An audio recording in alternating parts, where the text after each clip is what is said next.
Sentire Media. Welcome to the Stop Italian Sounding podcast, uncovering authentic Italian food. I'm your host, Robert Campana, and join me as we delve into the rich heritage of genuine Italian food, exploring its legends, history, and traditions. Through important tips and insightful interviews with industry professionals, you'll gain a deeper understanding of authentic Italian food. Welcome back, everyone, to the Stop Italian Sounding show, uncovering authentic Italian food. So, did you know that one of Italy's most consumed cheeses contains mold? Don't worry, it's good mold and it's immediately recognizable by its blue-green color. Yep, I'm talking about one of my favorite cheeses, Gorgonzola.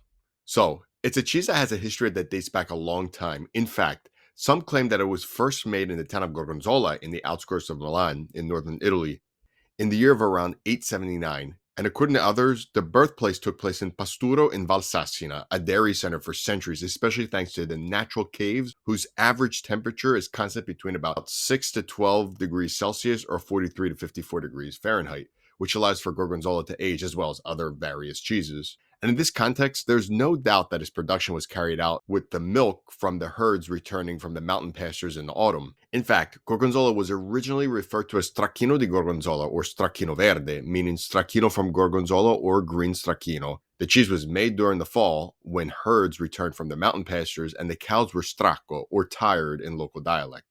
And now it's considered one of Italy's most famous and popular cheeses, and therefore, of course, is one of Italy's most imitated cheeses. So for today's episode, first we'll talk about how it's made, and then I'll tell you how to recognize the real deal so you're not duped. And then I'll offer a few ways to enjoy it, of course. So let's start with how Gorgonzola is actually made.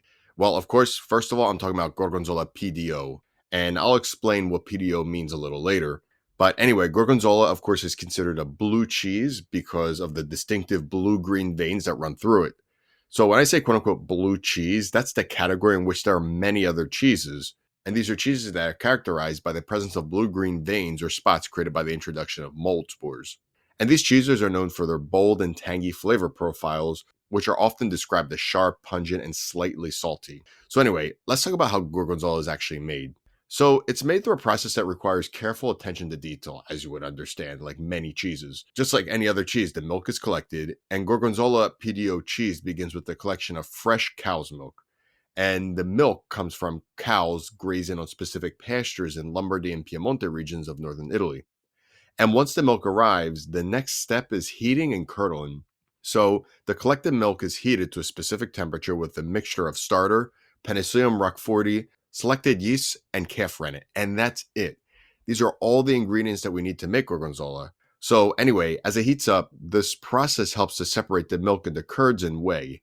And once the milk has been curdled, it's cut into small pieces to release the liquid whey, which is just a byproduct that results from the coagulation of milk during the cheesemaking process. And the curds are the solid portion of the milk, consisted primarily of milk proteins and fats.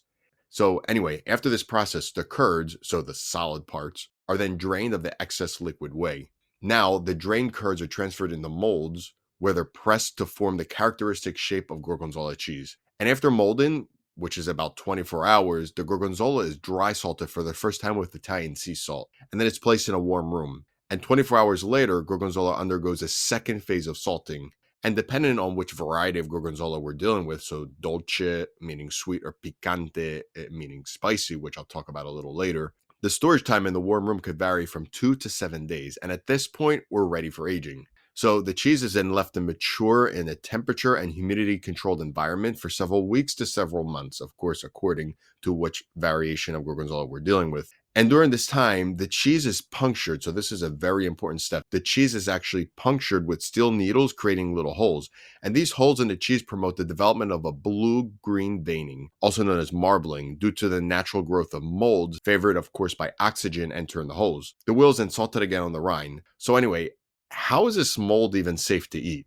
Don't worry, because the mold used in Gorgonzola is Penicillium roqueforti, so it's safe to consume, of course, obviously. Also, the pH and salt content of the cheese play a role in preventing the growth of harmful bacteria while promoting the growth of the desired mold. And its aging also plays a role because as Gorgonzola ages, the mold continues to develop and mature. And this aging process helps to ensure that any potential harmful bacteria are outcompeted by the mold and that the cheese, of course, is safe to eat.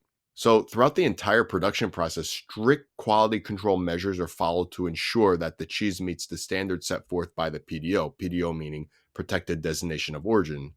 So what exactly is a PDO product? Well, that simply means that a product, in this case Gorgonzola, can only be produced in a specific geographic location due to its history, tradition, raw materials, and know-how.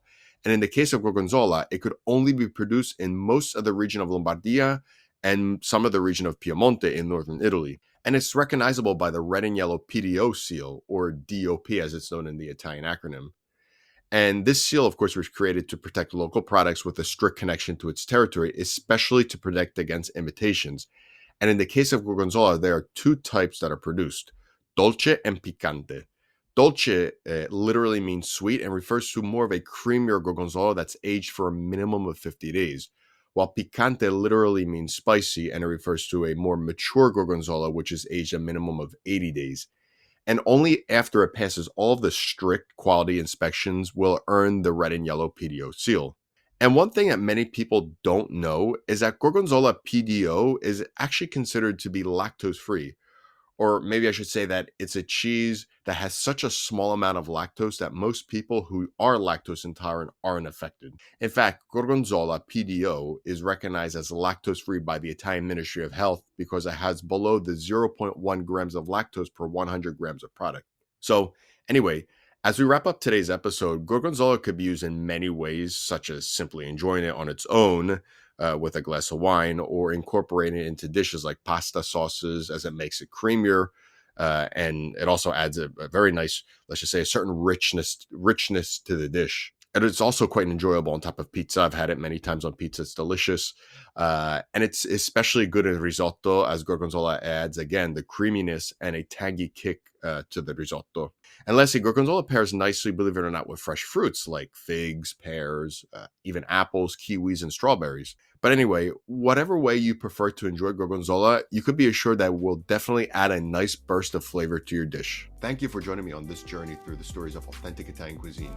If you enjoyed today's episode, don't forget to subscribe to this podcast for more insights and interviews.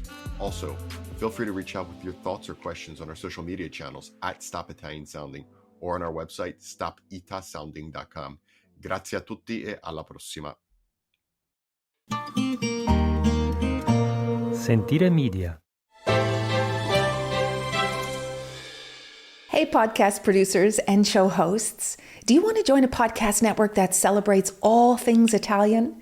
At Sentire Media, we understand the allure of Italy and its unique culture. Our devoted team of hosts and producers are all driven by their shared passion for Italy. And we work tirelessly to create the best lifestyle podcasts and content that will whisk you away to the very heart of Italy. With us, you can savor the mouth-watering flavors, get lost in the stories from the past, break down the cultural barriers, and truly immerse yourself in the vibrant traditions of this intoxicating country. If you have a great podcast idea or are already in production and would like to join Sentire Media, head over to sentiremedia.com, that's SENTIRE media.com, and find out how to submit your show.